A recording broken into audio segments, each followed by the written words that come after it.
Let's dive into the discussions shaping the nation. Minister, when is the government going to stop failing children with additional needs? Over 14,000 children are waiting for a needs assessment. 41,000 children are waiting for therapies, speech and language, occupational therapy, physiotherapy, etc. Hundreds of children have no school place for next September. And day and residential services for children transitioning to adulthood are almost non-existent. And the government, Minister, is breaking the law every day of the week. Children with additional needs are entitled to an assessment of needs within 6 months of referral. That is not happening. Thousands of children are waiting far in excess of 2 years. If a member of the public was to break the law like that, Minister, they would be prosecuted.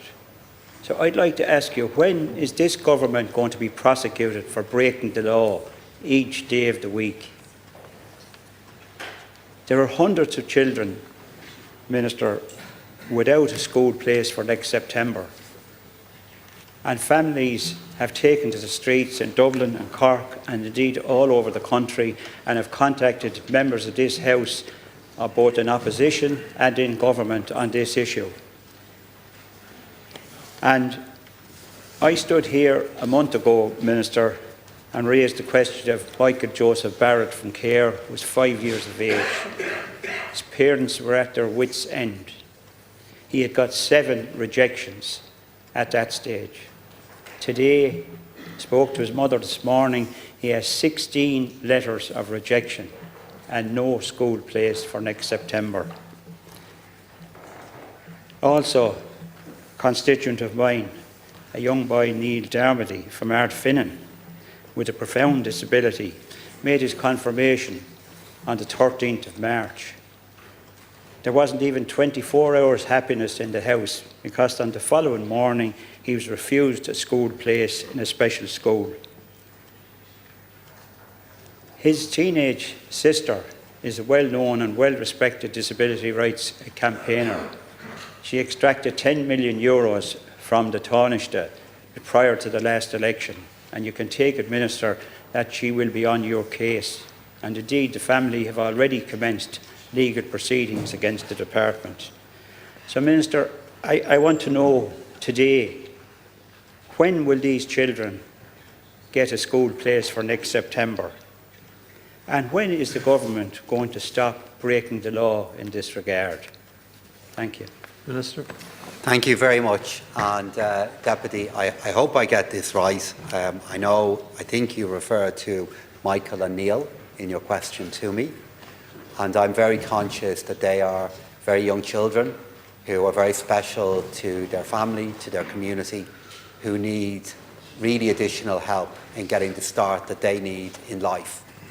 And all of us, whether we're in government and opposition, are aware of those within the communities that we are lucky enough to serve that have young children who need better support as they begin a journey in life in which they will face more challenges and in which their needs are additional and more complex.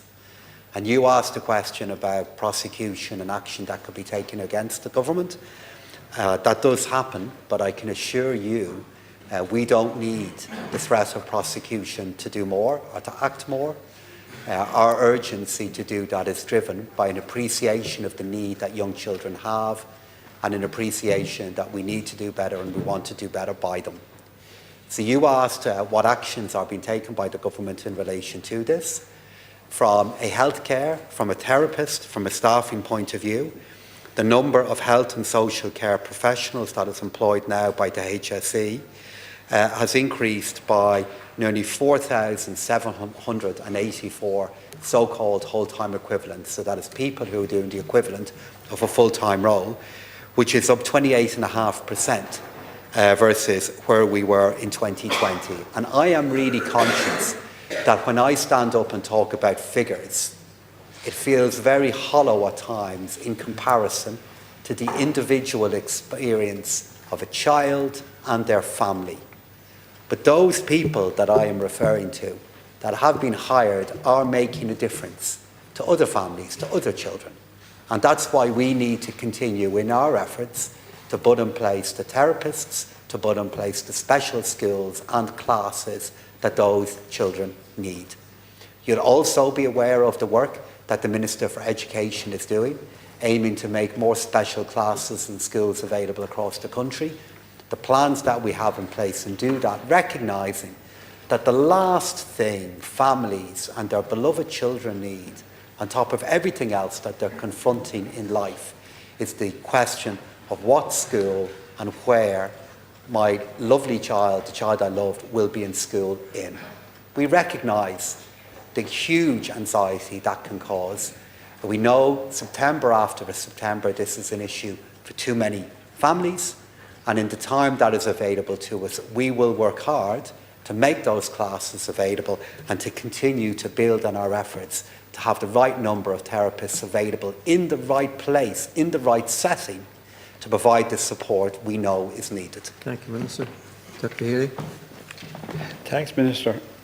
But no, Minister, that's a live horse and you'll get grass answer. It's an all talk and not enough action answer. And you haven't answered the two questions I asked you. When will these children get school places? And when will the government stop breaking the law? And can I say also to you, Minister, the Minister of Education on Monday last is quoted as saying that she would use legislation to force schools to open special classes, given the clear impression that schools were refusing to open classes and were responsible for the lack of these school places.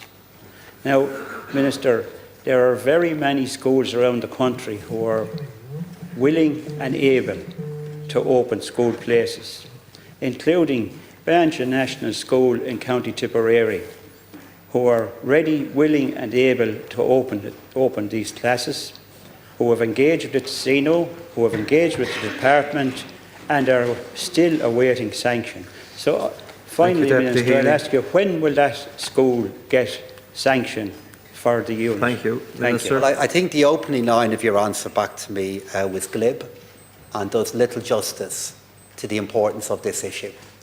I stood up and gave you the best answer that I can to the two questions that you put to me. You asked me the question, you asked me two questions. You asked me the question in relation to prosecution, and I answered that question. You answered the question regarding what we are doing in relation to schools and therapists, and again I answered that question. Deputy Healy. If it mattered enough to you, the status of an individual school, you would have let me know about that individual school before I came into this chamber. You know